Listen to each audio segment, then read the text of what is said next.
제목을 따라합니다. 부활이란 무엇인가? 부활이란 무엇인가? 오늘 고린도전서 15장은 부활에 관한 이야기를 하고 있습니다. 그래서 15장을 가리켜서 부활장이라고 말합니다. 이 부활은 복음의 핵심이고 또 기독교의 핵심 교리입니다. 그렇기 때문에 이 15장은 굉장히 중요한 말씀이기 때문에 여러분 오늘 집중해서 들어주시기 바랍니다. 자, 여러분 제가 질문 하나를 하겠습니다. 우리가 복음 하는데 이 부활의 복음이 핵심이라고 하는데 복음이 뭐죠? 복음이 뭡니까?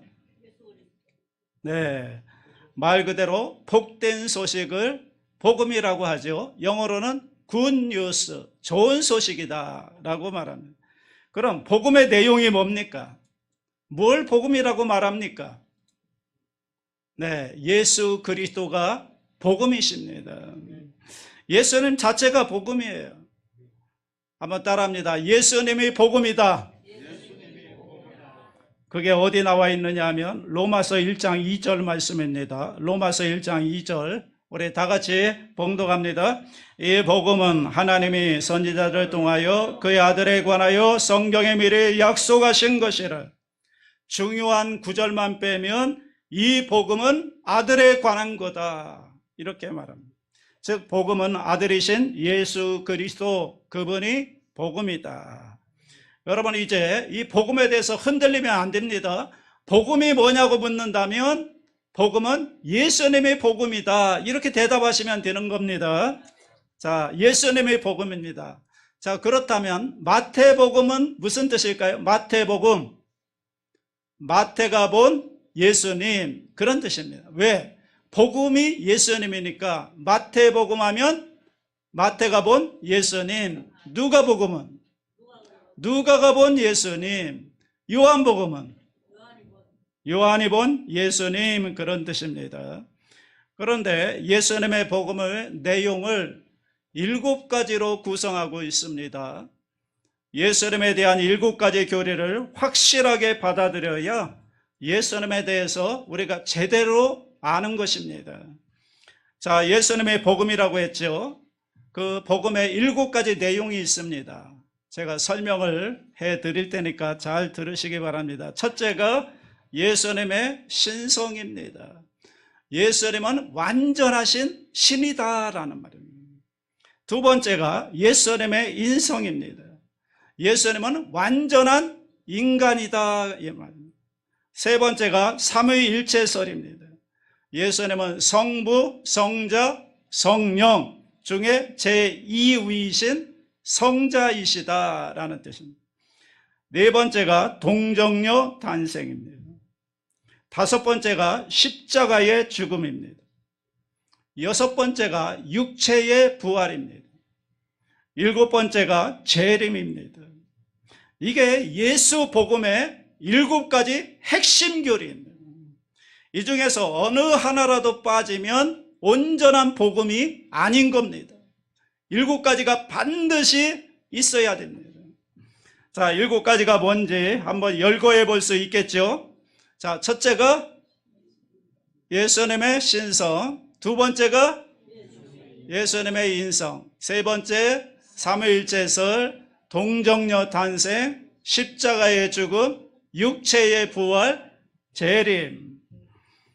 이것이 7가지가 합쳐져서 예수 그리스도의 완전한 복음이다라고 말하는 것입니다.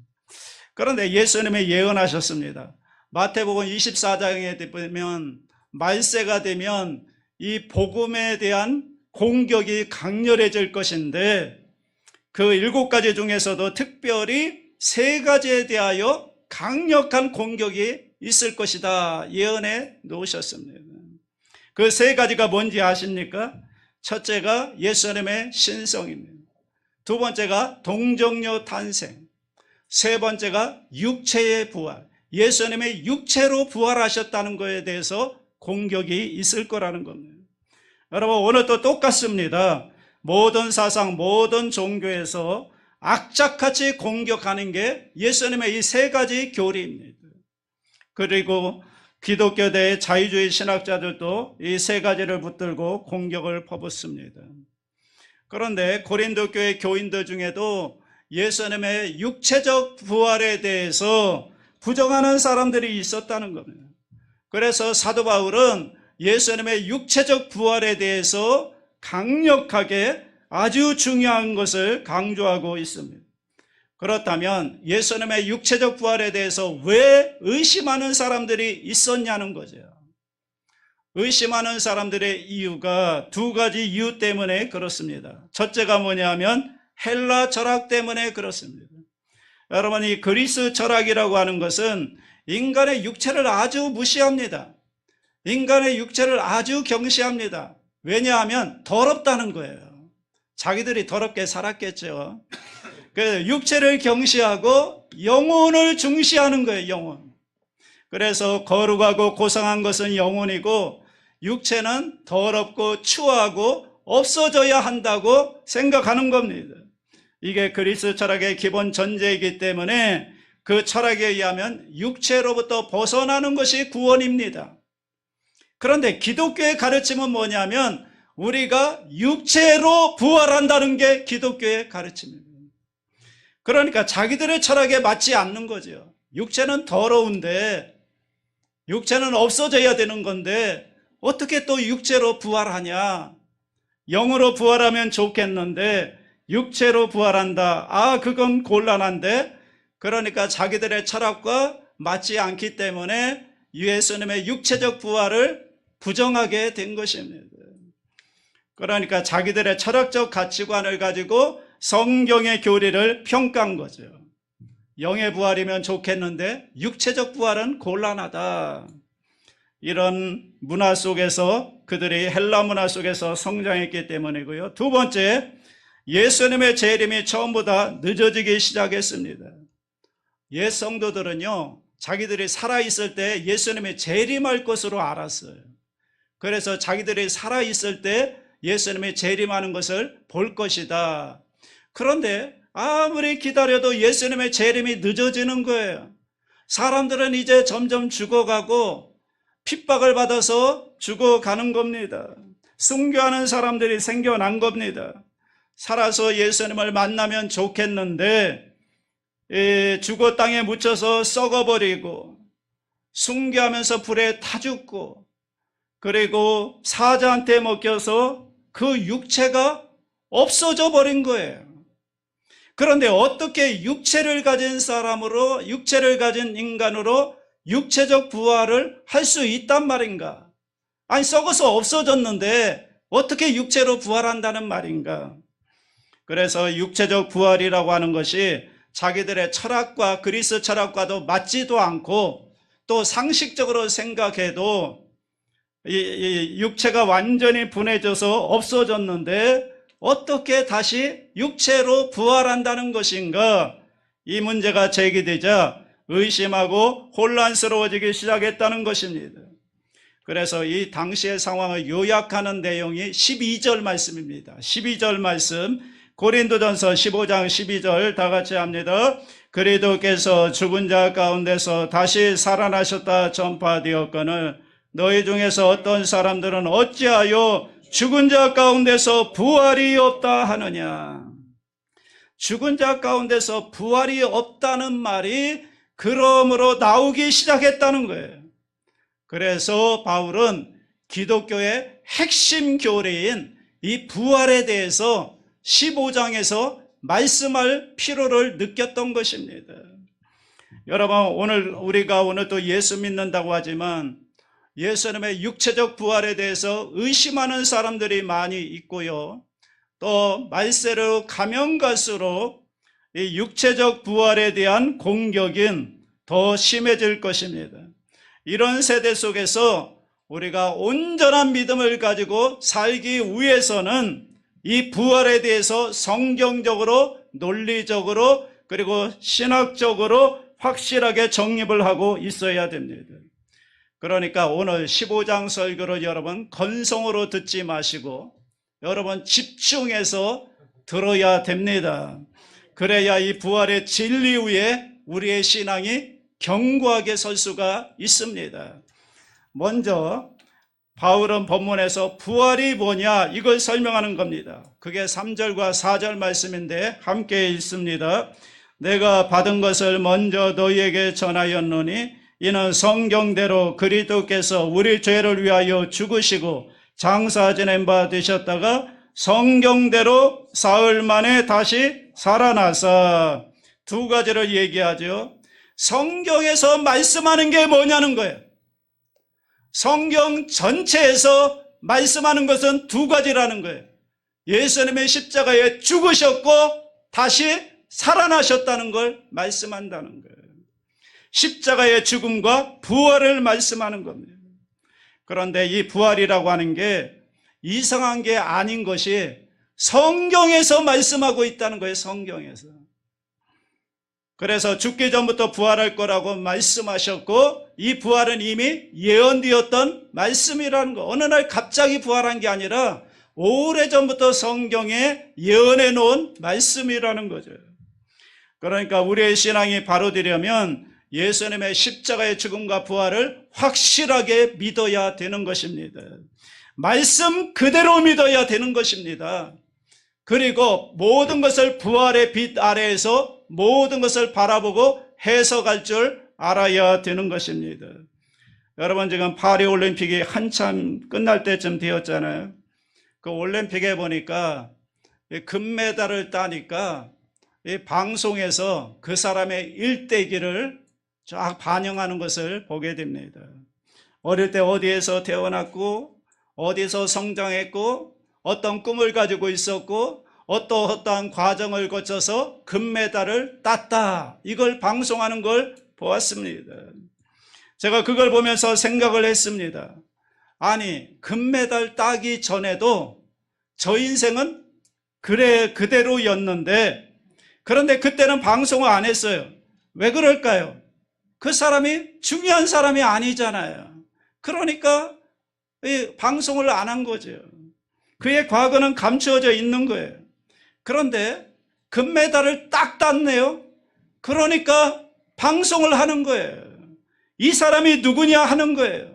이 사람이 누군데 어디에서 태어나서 뭘 하며 자란 사람인데 오늘 이렇게 금메달을 땄느냐 하고 방송으로 과거를 다 조명해 주더라는 것입니다. 여러분 예수님의 부활도 똑같습니다. 이 부활 사건이 없었다면 예수님의 그 모든 것은 의미가 없습니다. 예수님이 부활하셨기 때문에 부활하신 저분이 누구냐? 저분이 어디서 태어났고 무엇을 하였고 저분이 왜 부활하셨느냐? 어떻게 부활하셨느냐? 조명을 하기 시작하는 겁니다. 그래서 순서적으로 보면 출생부터 기록돼 갖고 차례적으로 온 것 같지만 사실은 부활한 그 이후부터 예수님의 모든 것이 기록이 된 것입니다. 부활하신 분이 도대체 누구이기에 그분이 어떤 일을 하셨기에 이렇게 한 것이냐? 그러므로 예수 그리스도를 바로 알고 성경을 바로 이해하려면 이 예수 그리스도의 육체적 부활을 우리가 확실하게 믿어야 되는 것입니다. 이것이 없으면 절대로 불가능한 것입니다. 우리의 핵심이 신앙의 핵심이 부활입니다. 믿습니까? 부활이 없으면 다 소용이 없는 거예요. 예수님이 아무리 죽은 자 살리고 아무리 병자 고치고 하나님 말씀을 전했다 할지라도 부활이 없었다면 그 모든 게 의미가 없어지는 겁니다. 부활했기 때문에 그게 의미가 있는 거예요. 도대체 부활하신 저분이 누구냐 관심을 갖는 거죠. 여러분 선수가 금메달을 땄기 때문에 그의 모든 과거가 의미가 있고 방송이 되는 것처럼 예수님이 부활하셨기 때문에 그 모든 것이 역사가 의미가 있는 거라는 거죠. 두 번째, 부활이 이렇게 중요한 것이라면 역사적 사실과 근거가 있느냐 하는 거예요. 자, 1절과 2절 말씀인데 함께 읽습니다. 형제들아 내가 너희에게 전한 복음을 너희에게 알게 하노니 이는 너희가 받은 것이요 또 그 가운데 선 것이라. 너희가 만일 내가 전한 그 말을 굳게 지키고 헛되이 믿지 아니하였으면 그로 말미암아 구원을 받으리라. 이 부활의 진리를 내가 받아서 너희에게 전했다 그 얘기죠. 그런데 이 진리의 내용이 뭐냐면 1절 끝에 보면 이는 너희가 받은 것이요. 또 2절에 보면 너희가 만일 내가 전한 그 말을 굳게 지키고 헛되이 믿지 아니하였으면 그랬습니다. 자, 먼저는 받은 거라는 거예요. 이 부활의 소식은 내가 받은 거라는 거예요. 그러니까 바울이 자기가 꾸며낸 얘기가 아니라는 거예요. 여러분, 이 부활이라는 것은 교회가 만들어낸 얘기가 아니다라는 거예요. 객관적인 부활 사건이 있었고 그 얘기를 받아서 내가 너희에게 전했다는 거죠. 바울의 그 예수님의 부활 사실을 받아서 전한 것입니다. 그러니까 우리는 이 부활 소식을 내가 깨달아서 아는 게 아닙니다. 내가 그 부활 소식을 듣고 받아서 알았기 때문에 너희에게 전한 것이다 그 얘기예요. 만들어낸 이야기가 아니라는 거예요. 객관적인 사실이 있고 그 소식을 내가 들었고 내가 받았고 내가 그것을 믿었고 이제는 너희에게 그 소식을 전한다는 것입니다. 그래서 믿음의 본질은 뭐냐면 듣고 받는 것입니다. 믿음은 내가 만들어내는 게 아닙니다. 믿음은 듣고 내가 받는 것입니다. 자, 그 다음에 받은 다음에는 어떻게 해야 되냐면 1절 끝에 그 가운데 서야 된다는 거예요. 다시 말하면 내가 받은 부활의 소식을 받아들인 다음에는 뭐 해야 된다고요? 그 진리 위에 굳게 서 있어야 한다는 거예요. 그래서 2절에 보면 뭐라고 했습니까? 그 말을 굳게 지키라 그랬죠. 왜 이런 말을 하냐면 예수님이 부활하셨다는 소식을 내가 받았습니다. 받아들였는데 그 부활에 대하여 공격하는 다른 이론들 때문에 이게 아닌가? 이렇게 흔들릴 수가 있기 때문에 굳게 서야 된다는 거예요. 굳게 믿어야 한다는 거예요. 자, 그러면 뭘 얻습니까? 구원을 받는다는 거예요. 구원을. 자, 그러니까 부활의 소식을 아무리 들었어도 내가 그 부활의 소식을 듣고 내 믿음이 흔들린다거나 또 인포메이션으로 알아듣고 머리로만 이해하고 만다면 그러면 복음의 진리를 바로 안 겁니까? 모르는 겁니까? 모르는 거예요. 입으로만 떠들어대는 거지 나의 사건으로 받아들이지 않는 거예요. 그러면 뭘 얻지 못합니까? 구원을 받지 못하는 거예요. 중요한 문제인 거예요. 나는 부활 소식을 받아서 너희에게 전했으니 너희들은 이 말씀을 받아서 굳게 지키고 그 부활 신앙 위에 굳게 서 있어야 너희가 구원을 받는다는 거예요. 그러니까 예수님의 육체적 부활을 믿지 못하면 그 사람은 구원받지 못하는 겁니다. 부활의 복음을 반드시 여러분이 믿어야 하는 것입니다. 자, 두 번째, 이 구원의 진리에 대해서는 목격자가 많다는 것입니다. 5절과 7절 말씀 다 같이 합니다. 게바에게 보이시고 후에 12제자에게와 그 후에 500의 형제에게 일시에 보이셨으니 그 중에 지금까지 대다수는 살아있고 어떤 사람은 잠들었으며 그 후에 야고보에게 보이셨으며 그 후에 모든 사도에게. 여기 보면 게바가 베드로죠. 베드로가 보았고 12제자가 보았고 500여 형제들이 예수님의 부활을 보았고 야고보가 보았고 모든 사도에게 보이셨다는 거예요. 그리고 부활의 역사적 사실을 목격한 사람들이 그 당시에도 많이 살아 있었다는 겁니다. 그래서 얼마든지 부활의 객관성을 증명할 수 있다는 것입니다. 더 중요한 건 많은 사람들이 살아 있을 뿐만 아니라 그 부활 사건을 자기들의 사건으로 받아들이고 이제는 부활하신 주님을 위하여 자기들의 목숨을 바치는 사람들로 변화되었다는 거예요. 부활을 목격하지 않았다면 자기의 생명을 내놓을 사람이 누가 있겠습니까? 그런데 부활의 사실을 확실하게 목격했기 때문에 예수님을 위해서 자기의 목숨을 바치는 사람들로 다 변화되었다는 거예요. 자, 그리고 이제 부활의 소식은 바울에게까지 들려왔습니다. 8절 말씀인데 함께 읽습니다. 맨 나중에 만삭되지 못하여 난 자 같은 내게도 보이셨느니라. 다메섹 도상에서 예수 믿는 사람들을 핍박하러 가다가 부활하신 예수님이 바울에게 나타나서 바울이 만났습니다. 나는 그럴 자격이 없는데 부활하신 예수님을 만났습니다. 나 같은 인간 바울에게도 부활하신 예수님이 나타났다는 것입니다. 그리고 내가 그 사실을 받아들였고 그 받아들임으로 말미암아 내 삶은 변화가 되었다는 거예요. 여러분, 부활의 사실을 진짜로 믿고 받아들이는 사람은 삶이 변화되게 되어 있습니다. 10절 말씀이 그 말씀이죠. 10절 다 같이 합니다. 그러나 내가 나된 것은 하나님의 은혜로 된 것이니 내게 주신 그의 은혜가 헛되지 아니하여 내가 모든 사도보다 더 많이 수고하였으나 내가 한 것이 아니요 오직 나와 함께 하신 하나님의 은혜로라. 그 부활의 소식은 나에게도 전해졌고 그 부활의 소식을 내가 받아들였고 받아들임으로 내 삶이 변화되고 부활을 증거하는 사람으로 바뀌어졌다. 그 얘기를 하는 것입니다. 여러분, 부활의 소식이 있습니다. 그 소식은 우리가 받아들이고 믿어야 되는 것이고 그 다음에는 우리가 변화되어서 이 부활의 소식을 널리 전해야 될 줄로 믿습니다. 자, 그러면 이 예수님의 부활을 받아들이는 자, 부활신앙을 믿는 자들에게는 어떤 은혜가 생기는가, 뭐가 생기는가 하면 부활의 능력이 생겨납니다. 뭐가 생겨난다고요? 부활의 능력이 생겨납니다. 자, 그러면 부활의 능력이 뭘까요? 부활의 능력. 부활은 죽은 자가 살아나는 거니까 부활의 능력은 뭐예요? 죽음을 이기는 능력이 부활의 능력입니다. 부활의 능력, 부활의 권능은 부활신앙을 가진 자에게는 하나님이 다 주시는데 그 부활의 능력은 뭐냐면 죽음을 이기는 능력이라는 거예요. 여러분, 이 세상에서 가장 강력한 능력이 뭡니까?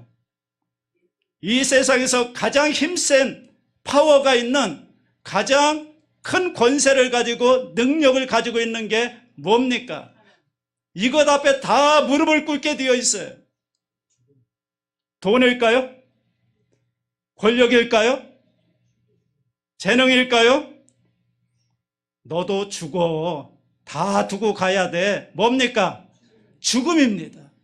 죽음보다 더 강력한 건 없어요. 이 세상에 죽음 이기는 게 뭐가 있습니까? 죽음 앞에 다 무릎을 꿇는 겁니다.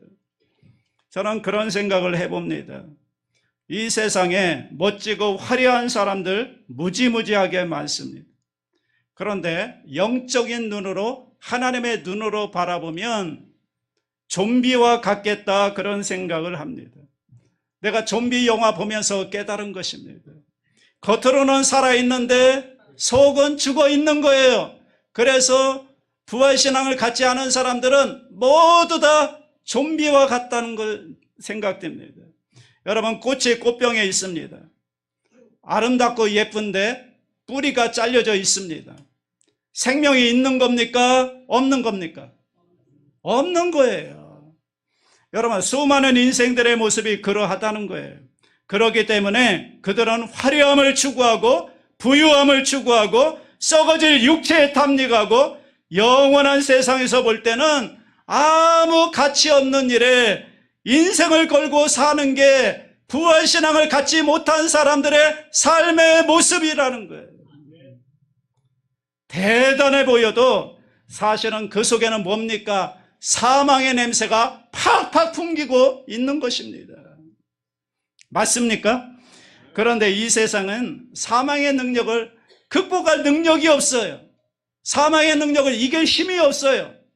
다 사망의 능력에 너무나 강력하기 때문에 몸부림치면서도 사람들은 절망하는 것이고, 그렇기 때문에 그냥 이 세상에 탐닉하고 마는 것입니다. 그러나 이 사망의 능력을 능가하는 능력이 있습니다. 그게 뭐겠습니까? 부활의 능력입니다. 부활의 능력. 부활은 사망을 이기는 겁니다.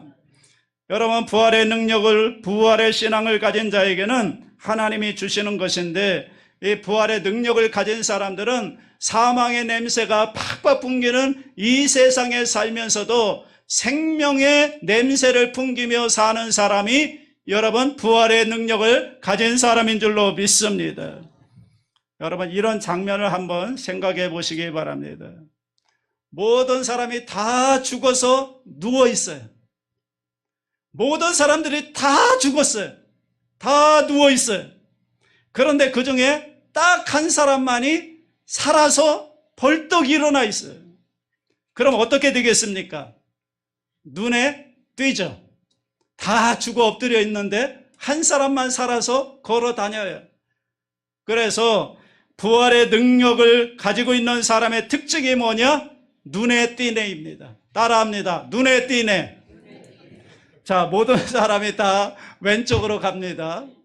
왼쪽이 옳은 길인 줄 알고 다 걸로 갑니다. 그런데 아니요, 그것은 진리가 아닙니다. 오른쪽이 진리입니다. 그래서 한 사람만 오른쪽으로 갑니다. 그럼 뭡니까? 눈에 띄는 거죠. 다 왼쪽으로 가는데 한 사람만 오른쪽으로 가는 거예요. 부활의 신앙을 가진 사람이 바로 그런 사람이라는 거죠.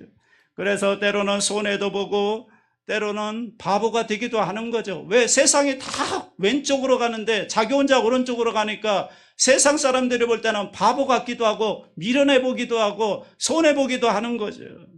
왜냐하면 거기에 쏠려서 그 가치관에 물들지 않기 때문입니다. 그래서 부활의 권능을 가진 사람들은 사망의 권능 속에 있는 사람들과는 다른 삶을 사는 거예요. 진리를 붙들고 가는 거예요. 하나님의 말씀을 쫓아 나아가는 거예요. 그래서 다른 삶을 살 수밖에 없는 겁니다. 여러분, 부활의 권능을 가지고 있기 때문에 그렇습니다. 그래서 어느 것이 정말 하나님 앞에 영원한 가치가 있는지를 우리가 분별하고 진리의 말씀을 붙들고 다른 사람과 다르게 살아가는 저와 여러분이 될 수 있기를 바랍니다. 여러분, 정말 부활이 없다면 이 세상은 뭐죠? 왜 우리가 착해야 되죠? 왜 우리가 인내해야 됩니까? 왜 우리가 진리를 붙들어야 됩니까? 그냥 대충 살다 가죠. 부활이 없는데 막 살면 어떻습니까? 그렇지 않습니까? 죽으면 끝나는데 왜 우리가 정직해야 되고 왜 우리가 바르게 살아야 됩니까? 그런데 부활이 있기 때문에 우리가 그렇게 살아야 된다는 거예요. 여러분, 우리는 진리를 붙들어야 되고 영원한 가치가 부활에 있기 때문에 그런 것이죠. 부활이 없다면 윤리적일 필요가 없어요. 죽으면 끝나는데 도덕적일 필요가 없고 진실할 필요도 없고 그냥 되는 대로 살고 개판으로 살고 그냥 내 욕정대로 살면 되잖아요. 나는 세상 사람들이 제일 불쌍한 것 같아. 죽으면 끝난다고 믿는 사람들 왜 그렇게 참고 삽니까? 한 번 죽으면 끝나는 인생인데 막 살지. 원하는 대로 살지. 그런데 여러분, 부활을 믿지 못하는 사람, 부활의 신앙에 서 있지 못하는 사람은 이런 세상 가치관에 쏠릴 수밖에 없는 것입니다. 사랑하는 여러분, 그러므로 부활 신앙을 절대로 놓지 마시기 바랍니다. 복음의 핵심이 부활인 것입니다. 이 부활 신앙을 가지고 사망의 냄새가 팍팍 풍기는 세상 속에서 생명의 냄새를 풍기며 세상을 변화시키며 살아가는 저와 여러분 될 수 있기를 주님의 이름으로 축원합니다.